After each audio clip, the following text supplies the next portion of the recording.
Nous sommes le 17 mai 2020. Merci de nous recevoir chez vous en direct. Voici votre programme de ce dimanche, veille de rentrée des classes. Enfin, veille de rentrée des classes sur papier. En effet, certaines écoles ne rentreront que le 1er septembre, dans 3 mois et demi, pour des raisons de santé.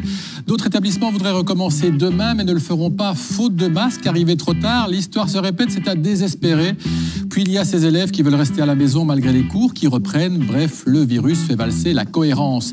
La ministre de l'Enseignement, Caroline Désir, fera face à des témoins parfois démontés. Certains s'opposent dès leur plus jeune âge, comme ces deux enfants rencontrés à Oui. T'as envie de rentrer à l'école? Non. Pourquoi? J'ai peur d'avoir le coronavirus. T'as envie de rentrer à l'école? Moyen. T'as peur de quoi? Du coronavirus. T'as peur de l'avoir? Tu crois que si tu vas à l'école, tu l'auras? Sûrement, là, beaucoup de monde à l'école. Donc tu veux pas y aller? Non. Autre secteur en ébullition, la culture. Certains travailleurs disent avoir faim, faute de boulot. Ils le crieront à leur ministre à eux, Bénédicte Linard, écolo. Par ailleurs, l'excès d'hygiène dû au corona peut-il, paradoxalement, nous rendre malades? Vous pourriez être surpris par ce que vous allez entendre. Et vivons-nous une sorte de fin du monde? D'aucuns le pensent, ils le diront. Notamment Raphaël Stevens, le Belge qui a fait un carton dans toute la francophonie avec son best-seller « Comment tout peut s'effondrer ». Il sera opposé au vice-premier ministre David Claraval, à l'ingénieur Damien Ernst et au gouverneur de la Banque nationale Pierre Hunch, autrement dit le nec plus ultra. Fin du monde ou pas, une chose est sûre, la vie de certains d'entre nous s'écroule déjà, comme pour cette gérante de salle de fitness. Elle sera là, elle aussi. La situation d'aujourd'hui, c'est une catastrophe. Les rentrées, pas de rentrées, oui. Un petit coup de main du gouvernement, mais c'est pas suffisant. Et pour manger, franchement, pas facile non plus. J'en pleure tous les jours. Et oui, quant à Audrey Lenens, ce journaliste du lundi dans Images à l'appui sur RTL, elle relaiera toutes vos questions et témoignages dominicaux. Audrey, qu'attendez-vous de nos téléspectateurs? Eh bien, ce que j'attends de nos téléspectateurs, Christophe, c'est très simple. Vous vous rendez sur Facebook, la page C'est pas tous les jours dimanche, ou celle de RTL Info. Et là, vous pourrez suivre notre émission en direct et laisser tous vos commentaires, messages ou questions sous la vidéo. Et on se fera évidemment un plaisir de relayer le plus de messages possible sur antenne. A tout de suite, Audrey, nous allons vivre 115 minutes à quelques heures de la phase la plus délicate du déconfinement, celle du retour à la vraie vie de nos jeunes. Bonjour à toutes et à tous, et tout de suite, c'est tous ensemble. C'est pas tous les jours dimanche.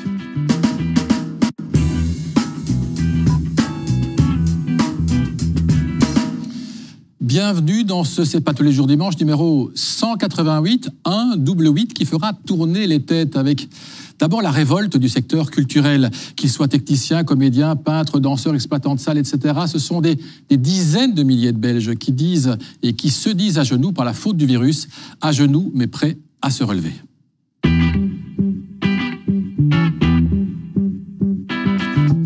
Le secteur de la culture appelle à l'aide. Mais d'abord, qu'en pense la population? Je voulais demander à Oui, et pour certains d'entre vous, la culture n'est pas une priorité. Je comprends qu'effectivement qu'on doit aider la culture, mais je comprends aussi qu'à un moment donné, les indépendants et toutes les petites PME, je suis en PME en société, on devrait aussi permettre d'être aidés. Je suis architecte. Les chantiers ont dû fermer. En privé, plus de matériaux. Pendant 2 mois, je n'ai plus vu personne. Et vous, personne ne s'intéresse à vous? Non, du tout. Je préfère d'abord qu'on donne de l'argent aux personnes qui sont malades et pour aider les gens que d'aller faire un cinéma. Personnellement, on a toute la vie devant nous pour aller au cinéma, tandis que les personnes qui sont malades, elles n'ont pas beaucoup de temps pour elles. Oui, mais les acteurs de cinéma, tout ce qui tourne autour, au niveau du théâtre, l'art plastique, ils ont du mal aussi. Je sais pas. C'est pas la priorité pour vous? Non, pas pour moi, non. Oui, je le précise à nouveau, ceci n'est évidemment pas un sondage, seulement des avis recueillis au hasard des rencontres. Bonjour Bénédicte Linard, vous êtes la ministre de la Culture, Fédération Wallonie-Bruxelles, pour Écolo, vous venez d'Enghien, en Hainaut. Bonjour David Claraval, vice-premier ministre fédéral et ministre du Budget pour le mouvement réformateur, bourgmestre en titre de Bièvre, au sud de la province de Namur. Bonjour Fabrice Murgia, comédien bien sûr et maintenant directeur du Théâtre National, vous avez passé toute votre jeunesse en région liégeoise. Bonjour à Fabrice Pennetier, vous êtes là monsieur Pennetier, magicien, professeur professionnel désormais au CPAS. Vous êtes Carolo. Bonjour à Vivian Audag. Monsieur Audag, vous êtes là. Vous dirigez le cinéma Caméo à Tamine, entre Namur et Charleroi. Bonjour Jean Nunes. Vous dirigez-vous une école de danse à Saint-Gilles, région de Bruxelles.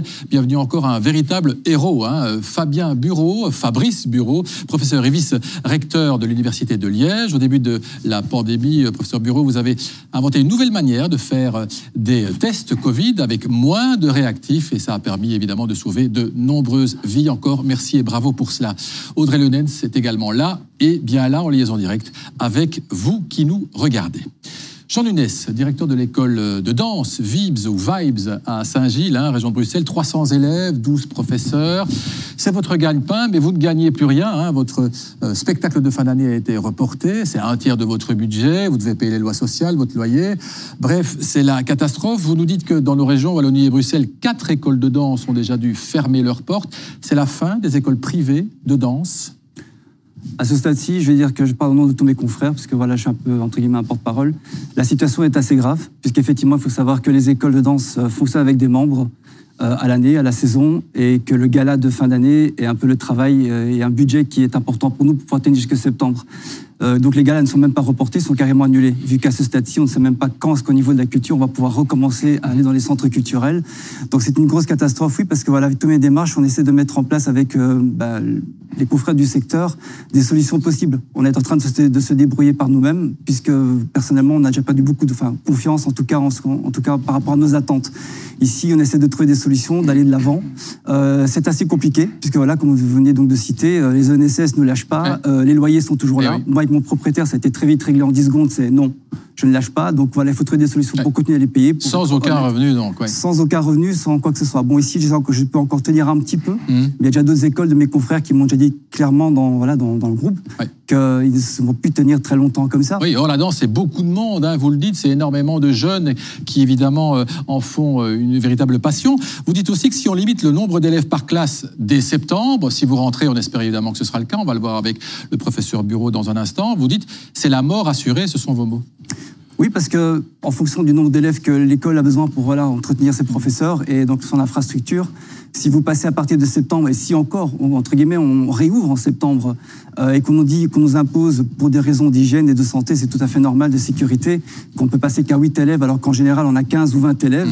Il n'y a aucune école qui va tenir le coup. C'est plus rentable. Ce n'est plus rentable. Vous avez des subventions? Non, en fait, vous vivez... Je ne demande aucune... pour l'instant, on n'a aucune subvention. Il faut savoir qu'à ce stade-ci, les ASBL et le secteur ASBL, secteur associatif, a été très mal vu, même limite complètement ignoré. Totalement ignoré. Donc on nous a attendu jusqu'à depuis, on a peut-être, je crois, une solution début de semaine avec, je crois, maintenant un subside qui commence à arriver dans la zone de Bruxelles et encore sous condition, on doit encore voir un peu comment ça fonctionne. Mais la situation actuelle, oui, elle est très désastreuse pour les écoles. Oui, vous nous l'avez dit en préparant et je vais directement chez Mme Linard, on ne parle pas de la danse alors que c'est combien de personnes qui dansent régulièrement en Belgique? En Belgique, c'est plus ou moins 100 000, 140 000 élèves. Beaucoup de jeunes. Que répondez-vous à M. Nunes qui dit effectivement on ne parle pas de nous, on nous laisse à l'abandon et c'est beaucoup d'élèves? Mais M. Nunes représente une partie du secteur culturel. Comme en fait, c'est 250 000 emplois, personnes, artistes, techniciens qui aussi, pour la plupart, ont été des anonymes. Quand j'ai vu votre reportage, votre micro-trottoir, les personnes pensent que la culture, c'est juste du plaisir. Oui. Ce sont des travailleurs. Je pense que c'est Angélica Joly qui gagne beaucoup d'argent. Ce sont 250 000 emplois en Belgique qui doivent, comme les autres secteurs, jouer un rôle dans l'économie et donc être soutenu comme tous les travailleurs. Souvent on dit la culture vient après. Non, la culture c'est tout aussi important que n'importe quel secteur qu'on doit soutenir et il souffre particulièrement aujourd'hui. Et je vais revenir sur les écoles de danse. Les écoles de danse fait partie d'un secteur qui est effectivement dans les zones d'ombre parce qu'il n'y a pas de subvention par rapport à d'autres secteurs par exemple et donc on est en contact régulier avec le représentant des écoles de danse pour essayer de voir quelles solutions on doit mettre sur la table, mais ce n'est pas la fédération toute seule qui pourra le faire. C'est un des sujets comme plein d'autres sur lesquels on doit travailler en alliance avec d'autres niveaux. Et Bruxelles a pris des mesures cette semaine pour étendre des aides aux ASBL et j'espère que d'autres pourront le faire aussi. Je vais aller chez M. Claraval dans un instant, mais tout d'abord avec vous, Fabrice Bureau, je le disais, professeur et vice-recteur de l'Université de Liège. On parle beaucoup de la reprise des spectacles, c'est évidemment tout à fait crucial pour le monde culturel. Quand la voyez-vous actuellement? Le Conseil national de sécurité a dit rien avant le 30 juin et après... Je pense qu'au plus vite, il faut reprendre les activités dites normales. Si on reprend les activités dans les entreprises, je pense que les activités artistiques doivent être prises aussi.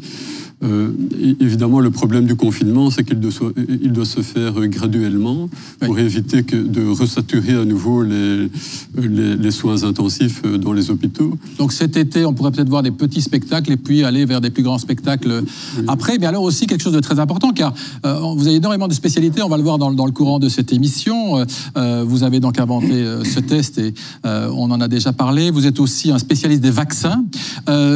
Pour reprendre la vie normale, il faut évidemment un vaccin pour qu'on retrouve des salles à full capacité. Et vous, ce que vous m'avez dit en préparant cette émission, c'est que vous n'êtes pas sûr en fait qu'il n'y ait jamais un vaccin efficace. C'est le moment de le dire, ça va un petit peu nous décourager, mais vous n'êtes pas sûr.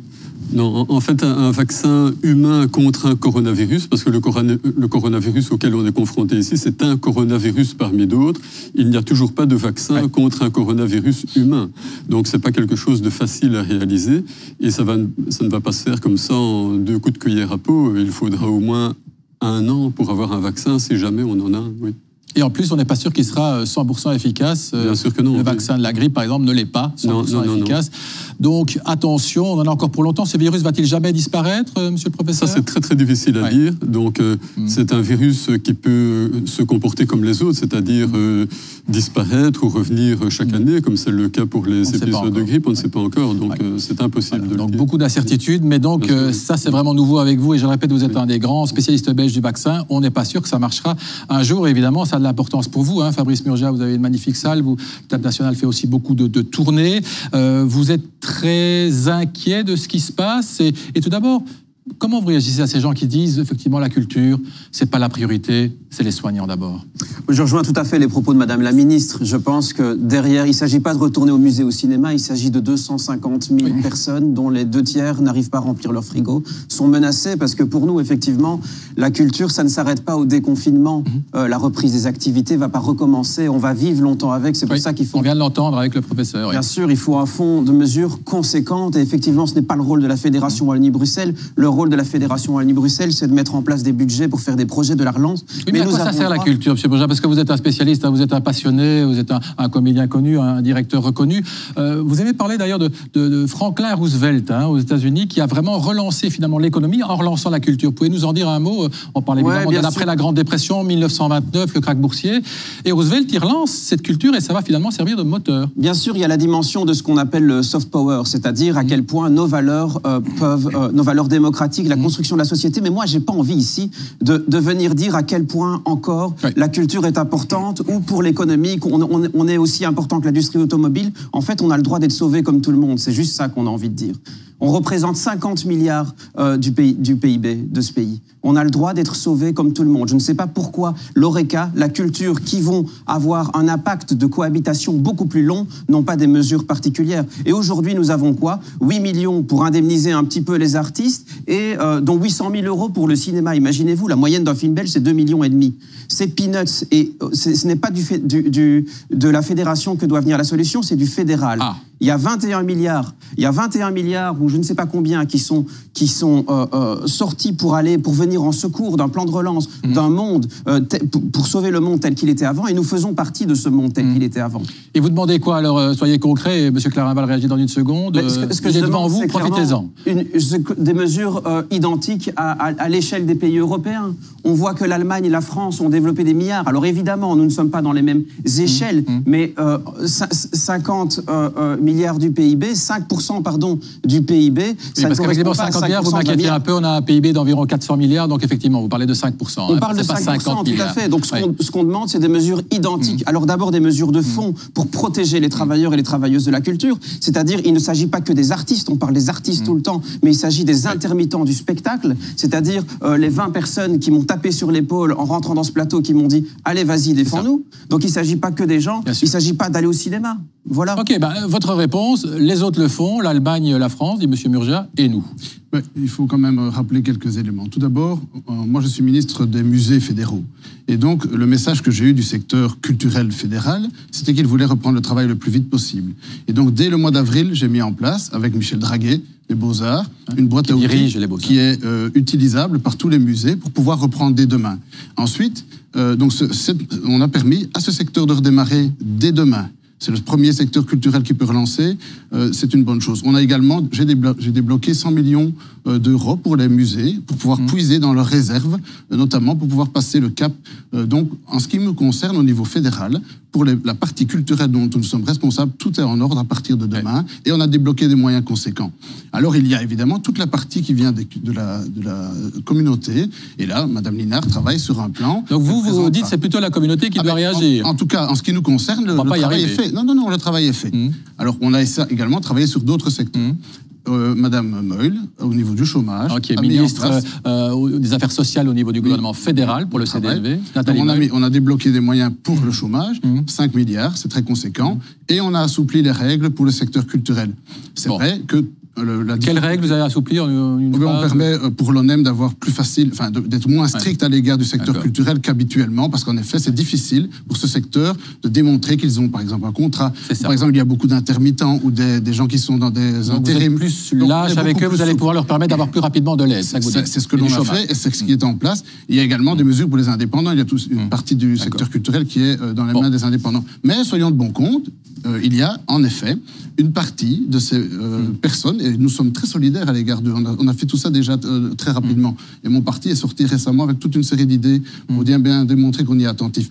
Mais il y a en effet une difficulté dans le secteur culturel, c'est qu'ils ont des systèmes qui sont un peu différents des autres. Et là, et Mme Linard pourra, je pense, le confirmer. Et il est plus difficile de pouvoir viser certaines niches. Et donc là, c'est un travail plus conséquent à faire. Voilà. Vous êtes aidé non, on n'est pas aidé. Moi, j'ai simplement une question pour M. Claraval. Est-ce que vous pensez que le fédéral doit venir au secours des institutions culturelles fédérales et la fédération? C'est fait, bien sûr. Et la fédération au secours des institutions de la fédération. Est-ce que vous ne pensez pas que vous avez une responsabilité en tant que ministre du budget de sauver la culture en général? On peut rapatrier toute la culture au fédéral. Je ne suis pas sûr qu'on fera de cette réforme. Bien sûr, c'est le jeu des régionalistes et des autres. Soyons pragmatiques. Il faut terminer, puis Mme Linard, et puis je passe aux autres. On peut rêver d'un autre monde, on peut imaginer que toute la culture redevienne fédérale. Ce n'est plus le cas. Elles sont dans les mains des communautés. Par contre, ça complique l'histoire, manifestement, et on entend M. Burjac qui comprend. Mais dans nos leviers, nous avons fait, au niveau du chômage, au niveau des droits passerelles, et au niveau de la culture fédérale, le travail est fait. Madame Linard, Monsieur Claraval dit quand même que c'est vous en bonne partie. Il faut pouvoir dire la vérité. Aujourd'hui, il y a des artistes et des intermittents, artistes au sens large, qui n'ont pas reçu un sou, 1 euro depuis le début de la crise et qui n'ont plus rien. On a pris des mesures, clairement, dans les champs de compétences qui étaient les nôtres. Ce n'est pas suffisant. C'est pour ça qu'on travaille déjà à la suite. On a travaillé à des mesures d'urgence. Ce sont les 8,5 millions sur le moment. Et c'est pas beaucoup, effectivement. À côté de ça, il y a les subsides qui restent, des prêts possibles. Et évidemment que ce n'est pas suffisant. Il y a toute la suite. Et donc, on a travaillé à la perspective du déconfinement. Aujourd'hui, le GAZE reçoit cette note commune de déconfinement qui donne des perspectives. Avec la Flandre et avec les autres niveaux de pouvoir. M. Claraval aussi a donné son accord aujourd'hui. Mais alors, on travaille à la suite. Je vous ai dit que le redéploiement va être nécessaire sur plusieurs années. Et je reçois énormément de retours de tout le monde culturel. Et les pétitions et les cartes blanches doivent exister parce qu'ils ont raison de le dire. La crise du Covid ne s'arrêtera pas au 30 juin ou au 30 août ou au 31 Effectivement, on va le voir avec M. Pelletier d'abord. Je vais d'abord chez Audrey. Audrey, des réactions? Beaucoup de réactions. Alors effectivement, il y en a certains qui ne comprennent pas que l'on s'intéresse aujourd'hui à la culture et qu'on ne s'intéresse pas plus à la santé. Et puis d'autres aussi qui nous disent, comme Michel, ce pays a toujours méprisé la culture. Ce n'est pas maintenant qu'ils vont commencer à y penser. C'est pourtant beaucoup plus d'emplois, par exemple, que Brussels Airlines. Donc voilà, ça rejoint la plupart des infos que l'on dit ici. Et puis aussi, voilà, il faudrait que la culture reste une priorité, nous dit Domi, par exemple. Voilà, bon, la culture, c'est large. C'est aussi vous, M. Pelletier. Vous venez de Marcinelle, près de Charleroi. Vous êtes magicien, animateur, clown. Vous combinez beaucoup de choses. Vous êtes un homme de spectacle. Et aujourd'hui, vous êtes au CPAS parce que plus rien ne se passe. Et ce qui vous inquiète aussi beaucoup, on l'a dit ici, c'est que déjà Halloween, on parlait ici d'octobre, de fin octobre, est annulé. Les fêtes de fin d'année, vous n'avez plus rien. Exact. Donc c'est parti pour durer très longtemps. Vous allez rester au CPAS sans doute longtemps. C'est difficile à vivre, même psychologiquement. Non. Dites-moi. Je vous écoute. Non. En fait, grâce au CPAS, J'ai fait le calcul de mes dépenses par mois. Or, il s'avère que, ça c'est à titre personnel, donc ici je voudrais bien parler au nom de tous les artistes, mais moi, je dépense par mois sans nourriture plus de 800 € avec tous les frais qu'il y a, que ce soit loi sociale, taxes, etc. D'accord. Soit. Donc, avec ce que je gagne à l'ONEM, on ne peut pas dire de gagner 600 € et 170 € d'apport au CPS, donc je gagne déjà par mois avec ce que l'on me donne comme aide, moins que ce que moi je dépense par mois sans nourriture. Or, je suis propriétaire, donc j'ai des avoirs derrière qui me permettent de garder la tête hors de l'eau avec la prime des 5 000 € que j'ai eu la chance d'avoir il y a peu de temps parce que mon code NAS ne passait pas au début. En tant qu'ancien indépendant avec 38 ans de travail derrière moi, mon numéro TVA est tellement ancien que le code NAS ne passait pas. D'accord, enfin finalement vous avez ces 5 000 €, donc avec ça pour l'instant ça va. Moi je vais garder la tête hors de l'eau. Mais si vous n'avez pas d'emploi... On parle pas de moi. Oui. J'ai des centaines d'artistes qui vont jusqu'au Puy du Fou, je vous en ai parlé tout à l'heure. Oui, tout à fait. Non, en France, qui nous écoutent maintenant. Donc ils sont là derrière moi, ils ont dit vas-y, jusqu'à 2 h du matin, je vous cache pas, j'ai eu plus de 200 personnes à discuter en même temps, c'est un truc de fou. J'ai dû mettre les 2 PC pour pouvoir répondre à tout le monde. C'était infernal et virulent. Moi, on m'a dit de monter sur la table s'il fallait. Je vous dis, j'ai fait une synthèse. Mais qu'est-ce que vous voulez? Allez, une revendication. C'est bien de râler, mais il faut trouver des solutions. Allez, un truc précis. J'en ai. Déjà, au départ, ce qui va poser problème, c'est que les artistes sont déjà passionnés pour la plupart. Majorité. On ne peut pas travailler. Moi, ce qui manque, c'est les pleurs des enfants quand ils viennent serrer un personnage, c'est le sourire des enfants, des yeux comme ça, et les parents qui viennent nous dire merci, ce que vous faites, c'est génial. Ça, franchement, ça manque. J'ai les larmes aux yeux. Je fais des trucs gratos comme beaucoup d'artistes sur les réseaux sociaux. Je vais moi-même. Normalement, on ne peut pas. Dans les rues, en personnage, sur certains endroits pour des enfants qui sont en difficulté. Et dans les rues, vous pouvez, du moment qu'il y a... Non. Vous pouvez pas. J'ai même refusé qu'une chaîne concurrente vienne me filmer faire un Ironman dans la rue parce qu'il y avait trop de gens dans la rue. Soit. Je ne suis pas ici pour parler de moi, je suis ici pour parler de tous les artistes. Revendication, s'il vous plaît, et on va... Revendication et solution. En fait, les artistes, la plupart demandent au moins 6% de TVA, un rabais. Oui, moins de TVA. Voilà, mais il y a d'autres artistes qui m'ont répondu là-dessus parce que c'était vraiment un échange extraordinaire. Écoute, nous, on n'est pas assujettis à la TVA. Donc il y a ça aussi. Comment on fait? Alors, il y a une autre solution qui vient. Les lois sociales, on a travaillé pendant les 3 premiers mois de l'année. Il est normal qu'on les paye. Mais il n'y a rien qui rentre, il n'y a rien qui sort. Je suis désolé, c'est aussi simple que ça. Vous dites arrêtons les lois sociales pour les lois sociales pour l'année 2020. Pourquoi? Parce que nous sommes impactés jusqu'en décembre. C'est ça que vous Personnellement, les réservations vont jusqu'en 2021. Tout ce qui est Halloween, fêtes, etc. C'est fini. Village de Noël, tout ça, c'est terminé. Et attendez. Non, il y a des centaines de forains qui sont là derrière également. Nous sommes également artistes de rue comme moi-même. Tous les artistes de rue, ce sont sculpteurs de ballons, magiciens, etc. Les bulliers. Eh bien, ils sont là avec les forains également qui se battent en même temps. Si vous voulez, mai 68... On va arrêter là, on a compris. Non, mais désolé. Si vous voulez un mai 68, rien qu'avec le monde artistique, ça va être le feu dans la Belgique, je vous le dis tout de suite. Alors, un mot là-dessus. Il y a des forains qui pleurent là derrière parce qu'ils ne savent plus travailler. On a compris. De là, il y a l'effet domino avec les artistes qui sont là pour travailler avec eux. Merci beaucoup. Je dois vous arrêter, M. Pelletier. Je crois que ça a été très clair. Votre réaction, puisque là aussi, mais la santé en premier, je tiens à dire la santé en premier. Sur les lois sociales, se dire que pour toutes les personnes comme M. Pelletier, on ne leur en demanderait plus pour 2020. C'est envisageable ou pas? On est bien conscient que la souffrance est importante dans le secteur. Et comme pour toutes les entreprises, mais c'est la difficulté du nombre de statuts. Ceux qui sont en société peuvent reporter les lois sociales. C'est très large. Toutes les autres. Donc on n'a pas fait une discrimination en disant les culturels ne peuvent pas reporter. Non, elles peuvent comme toutes les autres. Mais le problème, c'est que... C'est pas le report, on s'en fout du report. Oui, mais ça c'est une autre histoire. On peut commencer à discuter d'un report ou d'une suppression. Mais pour l'instant, ça n'est que report. Mais comme toutes les autres entreprises qui souffrent également, on a fait un report. On pourrait imaginer, et c'est là qu'il y a un concept qui est en train de naître aujourd'hui, c'est les entreprises qui sont sous contrainte, c'est-à-dire l'ORECA, la culture, l'événementiel, mais aussi les voyagistes, également les agences de voyage. Toutes ces entreprises qui vont être sous contrainte plus longtemps. Elles représentent finalement un grand nombre de personnes qui n'ont pas pu reprendre comme les entreprises. On pourrait imaginer que ces entreprises sous contrainte aient évidemment des mesures supplémentaires. Donc effacer les lois sociales, c'est possible. On l'a proposé pour l'ORECA hier, en ce qui nous concerne, mais ça n'est pas encore une décision du gouvernement. Ce sont des décisions qui doivent être prises. Mais en tout cas, les entreprises sous contrainte, et je considère la culture comme étant sous contrainte, puisqu'en effet, ils vont être impactés plus longtemps, on pourrait imaginer d'être plus généreux à leur égard que les autres. parce ils doivent attendre plus longtemps avant de reprendre. Ça reste du conditionnel. Un mot Bien sûr, la réduction des idée. charges sociales est clairement... La suppression, demande monsieur, et le gouvernement fédéral dit on pourrait étudier la question. C'est clairement une exception culturelle et de l'ORECA également pour ces entreprises qui ne peuvent pas être traitées comme les autres. Par définition, c'est tout à fait une piste de travail sérieuse sur laquelle les fédérations professionnelles avec lesquelles s'entretient Madame la Ministre est sérieuse aussi. Ce que je voulais dire aussi, c'est qu'on compare souvent cette crise à la crise de 29 en termes de récession ou à la Seconde Guerre mondiale. Qu'est-ce qu'on a fait à la Seconde Guerre mondiale? Même avant la fin, on a inventé la sécurité sociale. On a inventé un système où l'humain était au centre. Parce que c'est ça la résilience. C'est prendre une situation et en sortir par le haut. En sortir aussi avec des outils pour un monde de demain. Et aujourd'hui, il y a des partis politiques qui nous disent « Ah ben, on va former un gouvernement et ensuite on va faire le plan de la relance. » Mais c'est très grave, c'est un peu nous prendre pour des clowns parce qu'on met 600 jours à former quelque chose et on va nous dire maintenant on va y arriver parce que on va pas parler du gouvernement. On n'a plus le temps de se chamailler. Mais avant, on avait le temps de se chamailler. Un mot quand même, vous avez pas mal d'argent au Théâtre National. Vous pourriez donner une partie de votre subvention aux autres ou pas? Mais on a pas mal d'argent. Une partie de votre salaire, je sais pas combien vous gagnez. Je peux tout à fait donner une partie de mon salaire. Si vous gagnez combien? Bien sûr. Je vais pas vous dire combien je gagne. Je gagne les barèmes de mon âge, direction communauté française, c'est sur le site internet. Je gagne rien de plus. Donc voilà. Mais vous pouvez le lire, comme ça on le sait.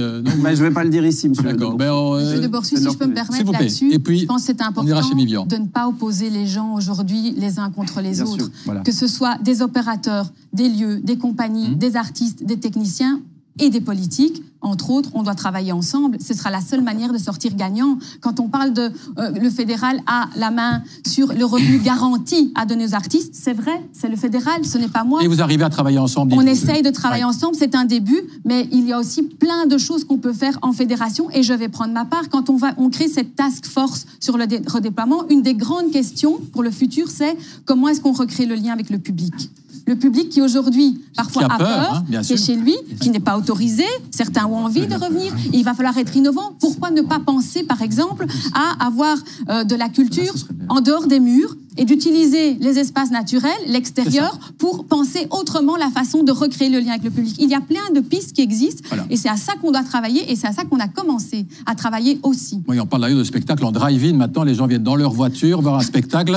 C'est peut-être une possibilité. Alors, c'est pas ma piste privilégiée, le drive-in, mais toutes les initiatives créatives sont importantes. Oui, on n'en est pas là, quoique, ça commence, paraît-il, dans certains pays, en Flandre notamment. Ce n'est pas un pays, c'est le nôtre. Vivian Audag, le caméo, effectivement, à Tamine, un cinéma indépendant. Nous allons crever, dites-vous, et on voulait vraiment vous donner la parole parce que c'est très important aussi. Vous ne faites pas du cinéma en drive-in, vous le faites entre quatre murs, avec un tarif tout à fait social, 6 € la place. Vous nous dites, si vous ne pouvez pas rouvrir avant juillet, c'est la catastrophe, c'est à ce point-là? Oui, c'est la catastrophe parce que tout ce qui est passé est perdu, comme pour tout le monde, mais il y a une crainte de la part des gens, et on le voit dans tous les débats qui s'organisent, se retrouver dans une salle confinée après avoir été confiné plusieurs mois, voilà, les gens ne vont pas retourner au cinéma, ils ont vraiment peur. Et puis alors, porter des masques au cinéma, ça veut dire qu'il n'y a plus de vente de pop-corn, de boissons, qui fait partie intégrante de nos revenus. Imaginez une personne sur deux, une rangée sur deux, ça veut dire qu'on doit diviser les familles alors qu'elles vivent tous ensemble à la maison.